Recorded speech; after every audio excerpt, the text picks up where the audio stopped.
May malaking kaguluhan sa larangan ng politika sa kasalukuyan matapos ang mga ulat na nagpapahiwatig na ang Pangulo na si Bongbong Marcos at asawa nitong si Lizos Mags ay nagtatago na. Ayon sa mga ulat, kinasuhan ni Kongresista Marco Leta ang mag-asawang Marcos sa hindi paglabas ng mga dokumento kaugnay sa kanilang yaman at negosyo. Sa kabilang banda, isang kontrobersyal na balita rin ang kumalat tungkol sa pagbayad umano ni dating Cavite Governor Jovic Remulla sa mga personalidad na may malalim na kaugnayan sa mga Marcos. Kasabay nito, isang pangyayari ang kumalat sa social media kung saan sinasabing tinalukuran ni Sandro Marcos ang kanyang mga magulang para sa kanyang political career. Maraming netizens ang nagpayag ng kanilang pagkadismaya sa naturang balita, ano pat ito'y naging usap-usapan sa buong bansa. Hindi pa nagbigay ng pahayag ang mga sangkot na personalidad hinggil sa mga nasabing issue, bagaman umaasa ang publiko na magkakaroon ng linaw sa mga pangyayaring ito sa lalong madaling panahon. Well, ito nga ang balitang ating pagkakatutukan. Ngunit bago ang lahat, siguraduhin mag-subscribe at i-hit ang notification bell para sa patuloy na pagtutok sa mga sulyap ng bagong balita sa tunay na boses ng masa.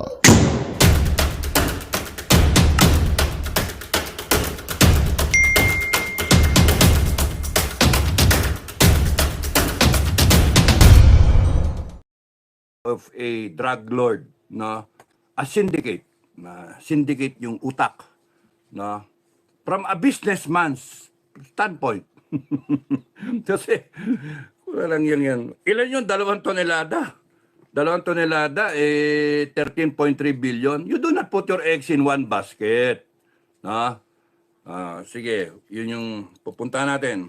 Number 1, shipment. Okay, shipment.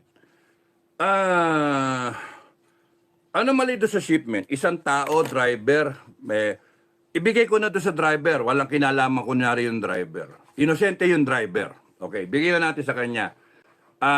Tapos yung mga sinasabi naman nagko-comment, yung 2 tonelada kasya ba doon sa poton na ano yung kapasidad? 2 tonelada rin kunwari yung kapasidad, pinagsiksik-siksik.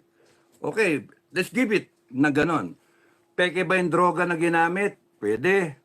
Pwedeng actual. Recycle ba yung ginamit? Pwede. Pwedeng hindi. No? Pero ang sa akin, ang pinaka-glaring na dapat tignan, hindi na bale yung yung droga, yung quality ng droga na sinasabi kagad ni BBM na first grade quality. Parang tatak made in ganyan, di ba? Saan ba galing? Napansin ko rin yung yung packaging. Kasi kung isa pinanggalingan yan, pare-pares dapat yung packaging. Tignan niyo yung mga yung mga nahuli nung sino yun? Yung general ano ba yan? Yung sa PNP? Dison ba yun? Nawala sa ulo ko yung yung almost 1 ton. Okay. Makuha nyo na, no? Yung inimbestigahan sa Senado, yung 1-star general, no? Yon, tignan nyo yon. Parang formang kulay green yung packaging. Tapos yung sa Baguio na nahuli, parang mga formang tea bags yung pinaglagyan, no? Ganon din yung ibang huli sa Pampanga ba? So kung titingnan nyo, kung yung legit na operation, right away, makita nyo sa packaging, pare-parehas ang itsura. Ito hindi eh. Merong may kulay green, merong beige, parang puting ek-ek. So parang pinagsama-sama. Kaya nga nandun yung chismis, yung thinking na siya, pinilit ba na pinagduktong-duktong yung mga stock and then to come up with the biggest haul in shipment, which is almost 2 tonelada na kamo. No? Pero tapos isang driver na hinire pa nila for 6,000. No, hindi pa kanila yung van. Okay lang 'yon. Let's give it para pakawalan nyo na 'yon. Pero kung ako kasi ang drug lord, kung titignan ko yung cost of doing business kung titignan nyo yung magkano ba ang puhunan ko sa isang gramo, magkano ang puhunan ko sa isang tonelada, you're talking of almost 2 tons, no? So, ang isang kilo, magkano? So, kunyari, sa 13.3 billion worth daw ito, kunyari, yan yung street price, no? Yan yung customer price, retail price, 13.3 billion. And considering that it's an illegal substance na may mga kanakanang huli-huli, etc., may mga lagay-lagay, at may mga cost ng, cost of security tracking, bribing people in government, especially the uniform personnel, yung PNP na siyang huhuli, PIDEA. Let's say, kunyari, separate mo yung cost ng product mismo, nasa, sa 13 billion, palagay mo na, safe bound to say, 2 billion yung worth ng produkto. 2 billion. Kasi definitely, yung droga, ang laki ng profit niyan. No? Kasi in demand in demand, illegal. So, palagay mo 2 billion. And then yung cost ng bribing, they can pay 100 million sa isang kunyari sa customs o kaya sa port of entry, no? Either customs, coast guard or whatever, they can pay people, they can pay law enforcement. How much more money? So meron kang tinatawag ng yung cost of product and cost ng operations. Yung operations, pagka pumasok na siya sa port of entry, no? Ita-tracking mo na siya, securing it, and then lalagay mo na sa mga safe houses mo, and then for distribution. So cost of operations, lahat-lahat, abutin mo siguro another 1 billion or 2 billion na rin kamo. So 4 billion. Punto. If I am the drug lord, kung ako yung businessman, from the point of view ng business, malaki yung pinag-uusapan natin pera. Malaki investment ko. Kung 2 billion na lang kamo, Diyos mio, 2 billion, ilalagay ko sa isang tracking na walang kasama. Stupid Stupid. Kaya nga ang dyan, at the very least, no? Kaya nga ako nagbabayad kunyari ng mga general. Hoy, baka may sabihin ako drug lord hindi ako drug lord. Operator lang ako, na intel operator lang ako. I'm looking at it from the standpoint ng ng military standpoint, no? How people operate. Know thy enemy. Sun Tzu, know thy enemy. Okay? So, kung ikaw yung drug lord, you have 2 billion na naipasok dyan, at least 2 billion o kaya 4 billion, you do not ship 4 billion in one setting. Kasi yung 3 billion, yung 13 billion na yon, that's the selling price na, street price. So kung titignan mo, ang laki ng cost, ang laki ng ang laki ng value, street value. Pero kung titignan mo yung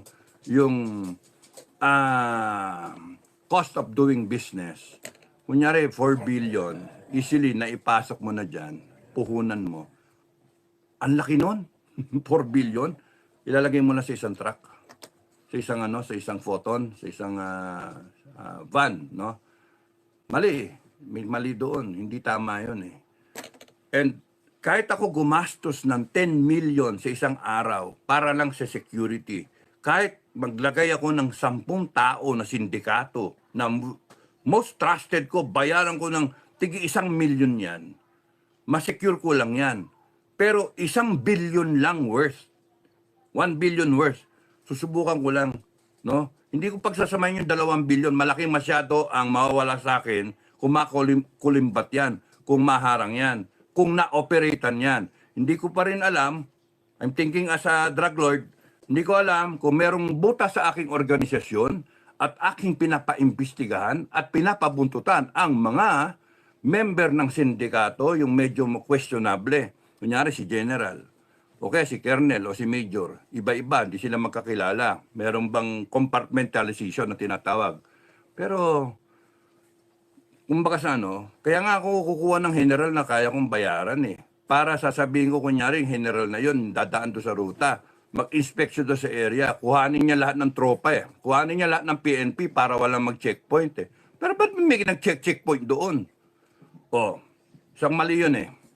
Kung meron kang mga military guys or ex-military guys or PNP guys, PDEA guys in your organization, because that's a very, very important thing to do when you are worth billions in drug money, billions.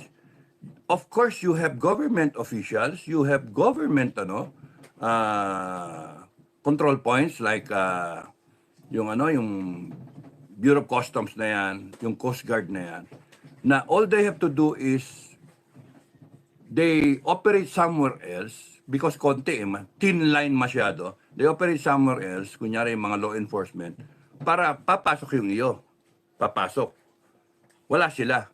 So wala silang, di sila malilintikan sa pag na nakalusot sa kanila. Kasi nag-operate sila, justified, nag-operate sila, nakatimbre ba? So ganun din. Sa customs naman, palulusutin nila kasi binibigyan ng pera na nalulusot. Kagaya nangyari dun sa magnetic lifter, no? Ilang tonelada yon? O 1.6 billion worth ba yon? Supposed to be another big haul. Pero ngayon, 2 tonelada. Okay. So, ang sarap pag-usapan eh. Pero, yun nga, I do not want to belabor on it so much kasi nga ang daming umiikot ngayon sa social media yan, ang dami-dami, baka maumay kayo eh. Gusto ko lang idagdag yung sa side ko. Kung ako yung sa drug lord o kung ako man yung advisor nila, number one, hindi ko pagsasabay-sabayin yan isang shipment. 2 tonelada yan eh. Ano ba naman yung kunyari 1 billion worth? So kung kunyaring 13.3 billion, round up mo na nga ng 14, so sa 2 tonelada, 7, kano? Ang kalahati na kamo kung divided by 4, hindi, 1 billion worth nga eh. So 1 billion, kaya na mag-math, no? Parang tulog yung utak ko. 1 billion worth, yun lang ilalabas ko. Kahit tapunan ko yan ng 10 million sa shipment, kahit 20 million o kunyari tigwa 100,000 lang yung tao, bonus, 10 tao. Is it safe? Isang 10 tao? Ilang sasakyan yun? Kung tig-4 sa isang sasakyan, siguro 3 sasakyan, 4 na tao, 4 times 3, 3 sasakyan, okay na. Isang driver, merong katabi dito yung driver, may kabady siya, may 2 back rider, okay na yan kung kotse. Meron pang motorcycle rider, advance party, titignan kung malinis yung kalsada, may walkie-talkie siya, they can communicate o kahit text lang. Pinaka-the best yun, may earplug pa rito para siyang Grab. Sana pinag-grab na lang nila, no? Kaysa pinaganyan na lang, no? Pina-shipment pa, no? So, ang punto, may motorcycle rider ako. Akong titira. Motorcycle rider, dalawa front. Magkabady yon. May sasakyan, isa. Ano yan? Yung parang lead scout. Sila yung trailblazer. Para safe. Sasabihin nila, 1 kilometer away o 2 kilometers away, whatever. Oh, safe. Kung di kaya, merong checkpoint dito. Paano yon? So, mag-ooperate na. Kung may checkpoint dyan at kaya nilang bayaran yon, babayaran nila. Alam niyo ba yung mga nagche-checkpoint? Yung mga nagninegosyo ng isda, ng mga pruta, saging, yung mga nagtatracking ng mga automatic na yan, kung 14 na checkpoint ng dadaanan, bawat isa meron na nakahanda na ibibigay. Pang kape o pang prutas. Kahit sabihin sa itaas, bawal, pagdating sa on the ground, makita mo dumadaan, ayan na yung may 1 kilong isda o isang kilo na hipon o whatever, bangus, whatever. Basta yung nagtatracking. Gulay, ganun din. Yun ang Pilipinas ganun ang Pilipinas So, hindi natin hindi maano Pero ganun yung on the ground. So, kung kung kung hostile yung checkpoint sa kanila, kasi nga kriminal eh. Kung hostile ang checkpoint sa inyo at hindi mo kilala to, kasi kailangan mo kilala mo yung NCO dyan eh. Obvious naman yung mga sindikato, kilala nila kung sino yung mga head eh. So, either na merong pre-arrange na coordination na may dadaan. Kaya nga napaka-risky na 2 tonelada papasok mo 13 billion worth, tatayaan mo yung ganun. Unless na yung 2 tonelada na yon is only 10% ng talagang shipment. 20 tons.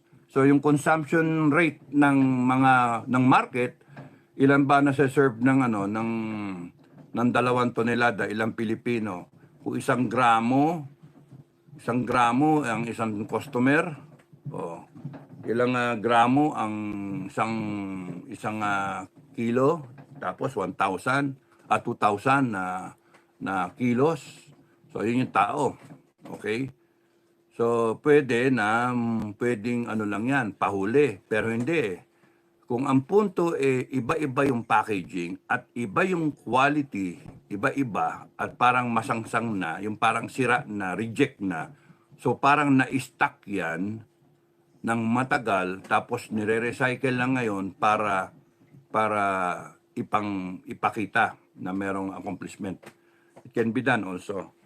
So I would like to look at it from the point of view ng operations, na something is not right psychologically, physically, militarily, operationally, na ilalabas mo yung 2 tonelada, 13 billion worth, nakataya ka kunwari kung meron kang 2 billion o 4 billion, kung 2 billion, hindi ka na basta-basta, kung 2 billion yung nakataya mong pera, ikaw yung sindikato, hindi ka papayag. How much more kung 4 billion o 6 billion yung nakataya mo? Hindi kasi natin alam yung downstream na mga gastos. Pero I'm just assuming, kahit 1 billion, hindi mo basta-basta 1 billion itatapon mo sa isang kalsada na isang sasakyan na walang unescorted. Kahit ako, 1 billion. Alam nyo ba yung bangko, 2 milyon dala-dala ng armored car? 2 milyon. Alam ko yon because once upon a time, nag-withdraw ako ng 2 milyon sa Citibank. May deposito akong 5 eh. Wini-withdraw ko yung 2 milyon. Pinaghintay ako 1 oras. Pinaghintay ako 1 oras. Citibank yan ha. Ang sabi sa akin, kulang daw yung pera nila. Mauubos daw. Kasi 2 million lang daw yung nila, yung standby for any specific day. So nag-withdraw ko bigla ng 2 million unannounced. Sinisisi pa ako, dapat daw, tinawag ko. Sabi ko, teka, pera ko yan eh. Ba't ko tatawag sa iyo?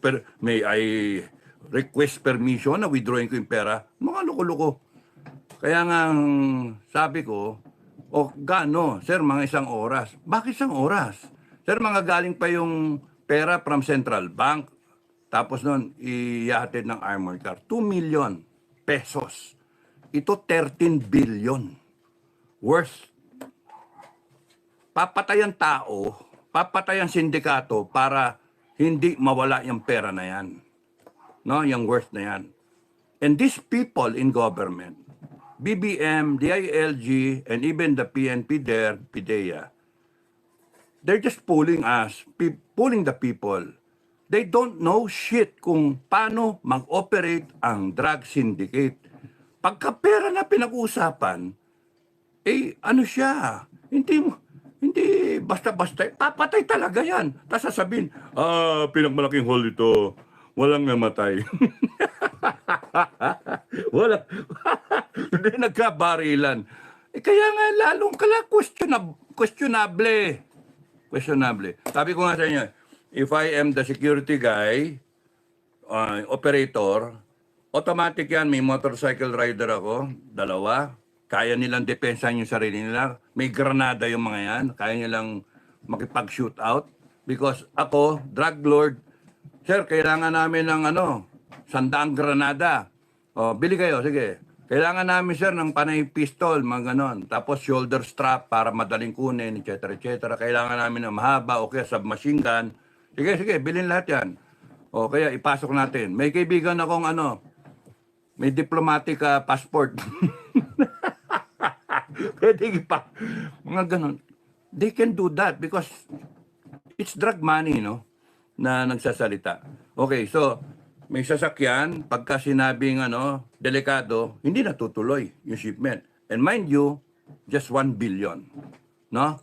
Not more than 1 billion. So yung 13 billion worth na yan, you're talking of mga lang, 6 o 7 na shipment. Sige, force mo 6. 6 na lusot. Pero kinakailangan na kinakailangan ng natin, ng market. O di sige, isang araw gawin natin yung operation, pero 6 na shipment. You can do that in a single day. Kahit nga every 15 minutes labas eh. So pagka nagkahulihan, hanggang doon na lang yon. Lusot na yung iba. Lulusot yung iba. Kasi magkakatimbrihan eh. Kaya magkaroon ng enkwentro. Yun ang inaano ko, bakit walang escort eh. Kasi automatic yan eh. Kung ganun kalaki, dapat meron kang forward na security, meron kang backup security sa likod. Kaya nga sa akin eh, minimum 3 sasakyan eh. Tapos may motorcycle rider. Kaya ang mga tao, pagkakasyahin ko na, mga yan eh. Kaya 12 tao, pwede na. 12 hanggang 15 tao involved.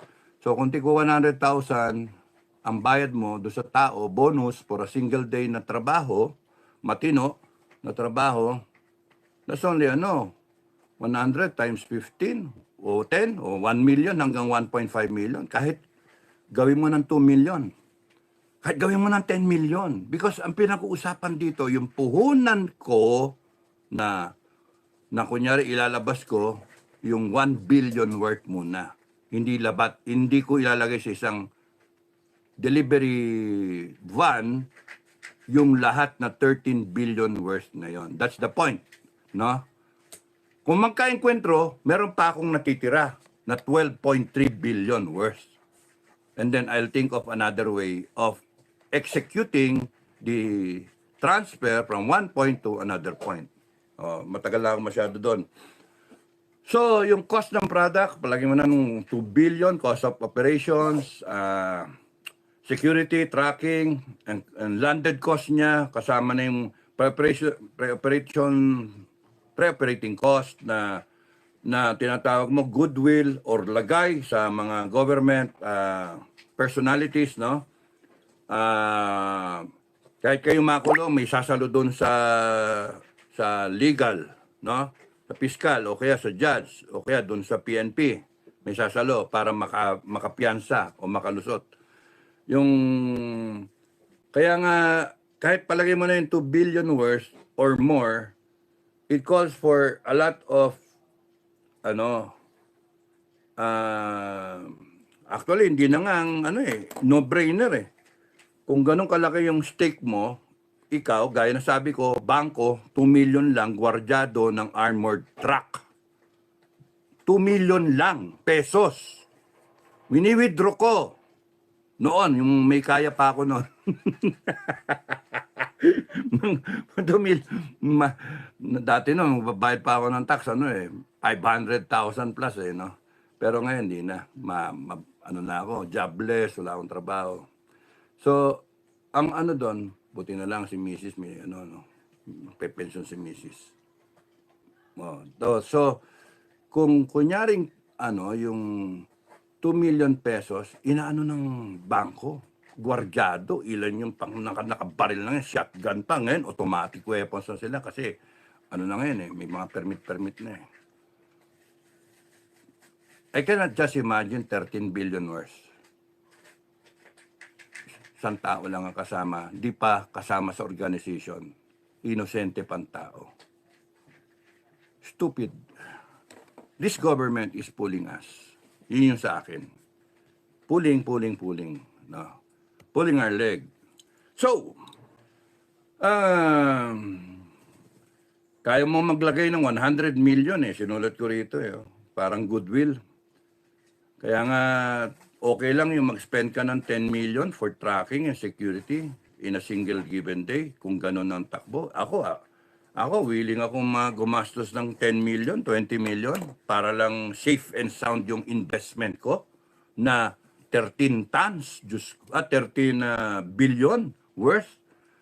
Mariosep, 13 billion. Either na bayad na yan, binayaran ko yan ng 2 billion na kunyari cost of product o 4 billion na yung nakomit kong pera dyan. Or, ano lang yan, gentleman's agreement from one drug lord to another kung saan galing siya. Abroad daw galing eh. Again, punto. Paano yun nalaman kagad na abroad? Hindi pa kagad nasusuri eh, tapos kung ano pinagsasabi nila. Mali nga eh. Tapos nun, kung nakautang ako dyan, kinakailangan lalo na protektahan ko yan. Kasi utang pa. Mukha ko nakataya na sabi ko, pagka nabenta ko na yan, pautik-utik, babayaran kita. Eh sila naman kasi, produce sila ng produce, gusto nila mailabas din, okay lang kasi nakaano sila, part ng cost of doing business, may mawala. Kasi nababawi naman nila kasi 100% naman ang tubo. No? Malaki ang tubo. Chemical lang naman yan eh. Saka mura ang labor. Di ba? So timpla lang sila ng timpla, to market sila ng market. Kaya nga the worst. So ay nako. Bakit kaya mo ilalagay yung itlog mo sa isang basket? Kaya nga dapat nga 1 billion lang eh. 1 billion, malaki na yung 2 billion na shipment. Malaki na yan. 1 billion, okay na yung 1 billion. Tapos nun, okay, so diniscuss ko na yung the way it should be done. Kung kahit nga isipin nyo, bala ng AFP isipin mo, bala ng AFP o payroll ng mga kumpanya tumatawag kayo ng armed escort eh. Kunyari yung sweldo ninyo ng 15-30 o ng isang buwan, i-deliver yung pera o kung nasa mining kayo o nasa kung saan kayong parte ng Pilipinas na medyo delikado, pwedeng ma-hold up yung payroll. Meron kayong armed escort. 13 billion. Walang escort. Grabe. Okay. So next point. Wala bang intel yan? Kung walang intel, kaya kita mo talaga na siya. All the more dapat hindi nagpa-press conference ang presidente ng Pilipinas, DILG at PNP, PIDEA. Bakit? Wala nga kayong intel eh. Chamba eh. Kasi lang siya eh. Regular checkpoint dumaan. Regular checkpoint. Imagine that. Kaya nga, scripted eh. No? Either alam nung humuhuli o hindi, ang punto na ang punto, nahuli. Yun yung palabas ngayon, nahuli. Tapos nun, ina-account ngayon. So bakit wala nga escort? Tapos nun dumaan sa checkpoint, nagpahuli. Walang barilan man lang. Walang kasama man lang yung driver na isang trusted na who will shoot it out. Who will dictate to the driver what to do. Kaya nga palpak eh. Ang worst is, bakit nag-press conference, presidente pa ng Pilipinas na nagpa-facilitate ng conference, sasabihin pa doon sa mga media, huwag niyo yung tanungin itong nanghuli, huwag niyo yung tanungin kasi meron pang mga investigasyon. Gago! Dapat yung walang press conference eh. Bakit? Kasi ang daming dapat tanungin. Saan nang galing? Paano niload yun? Paano mo na-hinire? Are you a regular customer? Kaya ka hinire yung van mo. Are you a regular? Is that person a regular customer? Sino siya? Ano pangalan niya? Taga saan siya? Saan mo dinala yung sasakyan mo? Paano siya nag-load? Ilan yung nag-load? Kilala mo ba? May sketch mo ba yung mga mukha nila? Anong tawagan nila? Anong pangalan nila? Ano yung building? Saan yan? Yun yung pinanggalingan. Yung pupunta